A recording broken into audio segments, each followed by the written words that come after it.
নিয়ম মারিয়ে লাভ নেই, রেজাল্ট চাই। নমস্কার বন্ধুরা, আমি সৌরভ, তোমাদের সকলকে সৌরভ রিয়াকশন চ্যানেলে স্বাগত জানাই।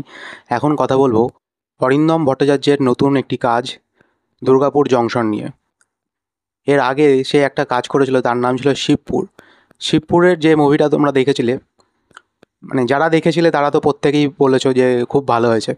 আমি নিজেও দেখেছিলাম, আমারও খুব ভালো লেগেছিলো। তো তারপরে শিবপুরের পরে এটাও একটা ট্রু স্টোরির ওপরে গল্প, যেখানে মূল চরিত্রে অভিনয় করছেন বিক্রম চ্যাটার্জি এবং স্বস্তিকা মুখোপাধ্যায়। তো এই টিজারটা নিয়ে যদি কথা বলি, টিজারটা কেমন লাগলো? টিজারটা মূলত একটি মার্ডার মিস্ট্রিকে কেন্দ্র করে ঘটনা, যেখানে মার্ডার না অ্যাক্সিডেন্ট এটা নিয়েই ঘটনাটা হবে। এখানে কোনো একজন স্বামী মারা যাচ্ছেন এবং যতদূর সম্ভব স্বস্তিকা মুখোপাধ্যায়ের স্বামী মারা যাচ্ছেন এবং তাকে জেরা করা হচ্ছে যে আপনার স্বামীর পেছনে কি আপনারই হাত আছে। এবং তখন সে বলছে যে স্বামী মারা গেলে স্ত্রীর ওপর দোষ হয়, আর স্ত্রী মারা গেলে স্বামীর ওপর দোষ হয়। এটাই তো আপনাদের পুলিশদের রুটিন চেক আপ হয়ে দাঁড়িয়েছে।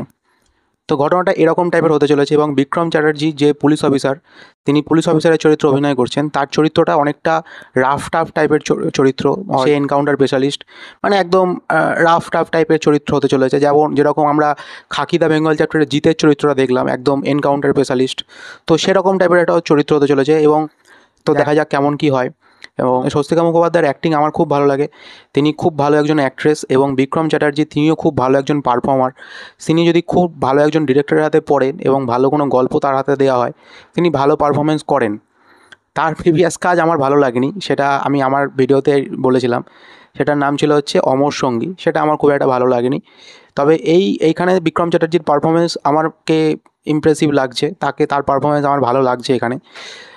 তার চরিত্র অনুযায়ী সে ভালো পারফরমেন্স করছে। তো দেখা যাক সিনেমাটা কেমন হয়। ট্রেলার আসবে, তারপরে কথা বলবো। তো এই ছিল আজকের ভিডিও। ভালো লাগলে চ্যানেলটাকে লাইক করে দিও, শেয়ার করে দিও, সাবস্ক্রাইব করে দিও। Thank you.